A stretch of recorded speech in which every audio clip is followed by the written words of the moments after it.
Tuloy ang crackdown. 3 pang kontraktor ang nakatakdang kasuhan ni DPWH Secretary Vince Dizon sa Ombudsman. Kaugnay pa rin ang flood control scandal. Ang detalye sa agenda report ni Joash Malimban. Nakatakdang bumalik sa Ombudsman sa susunod na linggo si DPWH Secretary Vince Dizon para opisyal na sampahan ng reklamo ang SunWest Incorporated, St. Timothy Construction Corporation at ang Elite General Contractor and Development Corporation. Sangkot umano ang 3 kumpanya sa mga maanumalyang flood control projects sa Oriental Mindoro.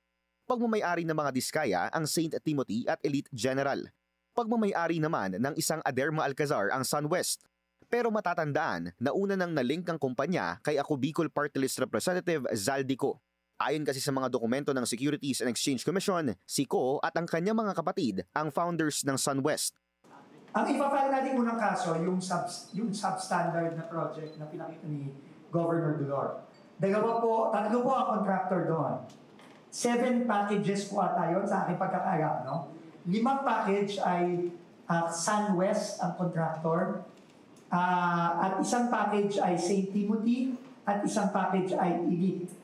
Ayon kay Secretary Dizon, may ilang mga proyekto sa Mindoro na hindi dumaan sa tamang proseso tulad ng pagkuha ng building permit. Kaya bukod sa paglilinis ng hanay ng DPWH, maglalabas na rin daw sila ng isang department order na magre-require ng coordination kasama ang lokal na pamahalaan kung saan balak ilagay ang infra project. Gagabas tayo ng department order in the next few days requiring acceptance of the local government ng mga proyektong ginagawa sa jurisdiction nila.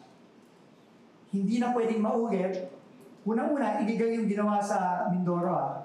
Hindi ka pwedeng magpatayo ng kahit ano, kahit na government project pa yan, kung wala kang building permit. Inanunsyo rin ni Secretary Dizon ngayong araw na sibak na sa pwesto sina former Bulacan 1st District Assistant Engineers Bryce Hernandez at JP Mendoza. Sinisimulan na rin daw ang proseso ng dismissal para sa iba pang opisyales na sangkot umano sa flood control scandal.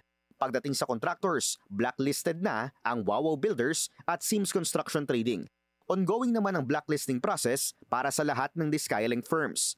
Para sa agenda, Joash Malimban, Billionaire News Channel.